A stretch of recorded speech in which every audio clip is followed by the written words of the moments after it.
GNO, le Gnosis, hein, qui est un hub d'infrastructure DeFi qui développe de nouveaux mécanismes de marché pour la finance décentralisée, et la hausse qu'on avait observée précédemment sur la semaine notamment a fait suite à l'introduction de deux nouvelles propositions de gouvernance pour la Gnosis DAO, donc le jeton qui devient intéressant. Hein. La première proposition suggère d'allouer environ 5% des actifs de la Gnosis DAO, principalement du SAFE, de l'ETH et des stablecoins, pour financer un programme de rachat, donc du buyback, de 30 millions de dollars quand même. Et cette proposition qui vise à ramener le prix du Gnosis au-dessus de la valeur comptable a été adoptée. Donc il va y avoir des buybacks de 30 millions de dollars sur le Gnosis. Ça avait eu un impact assez important, mais derrière il y a eu pas mal de prises de bénéfices. La seconde proposition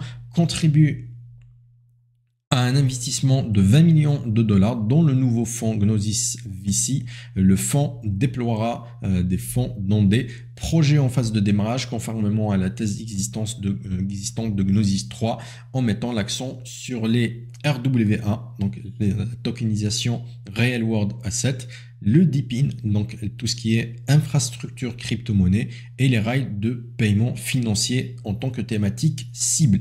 Cette proposition, par contre, n'est pas encore soumise au vote.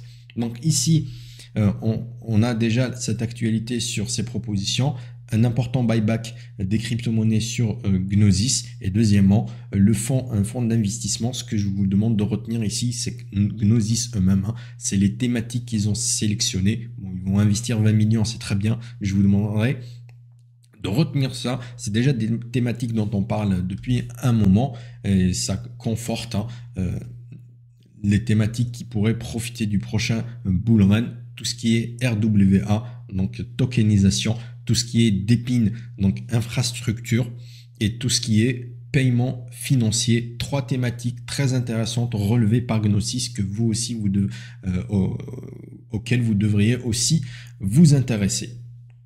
D'un point de vue analyse technique, malheureusement, on a cassé ce support des 320 $, le plus bas ici. Hein. On était sur une phase de consolidation plutôt baissière. On avait espoir que ça tienne avec cette bougie verte, mais derrière, on est revenu et on a cassé quand même un important niveau de support. Vous voyez ici, c'était un important niveau de support, un important niveau de résistance. Support ici, on vient de le casser. On a chuté directement jusqu'aux 300 $, les plus bas ici qu'on est allé chercher. On a eu une réaction des acheteurs qui sont revenus en masse, hein, avec cette mèche-là. On continue de résister, mais encore une fois, il faut recasser des résistances pour retrouver un biais haussier. Et la première résistance se tient à 320 $. Donc, une éventuelle cassure des 320 $ pour envisager une reprise haussière et aller chercher le précédent pic ici des 375. Gnosis, un projet intéressant, mais on a cette fâcheuse cassure du support technique qui risque d'affaiblir le token à court terme. Tant qu'on se maintient en dessous des 320, le risque est orienté vers un nouveau test des 300, et en dessous des 300, on pourrait retrouver le creux ici vers les 265 $. Donc prudence, on a des actualités intéressantes sur le Gnosis. Par contre, on a cette cassure baissière là qui appelle fortement à la prudence.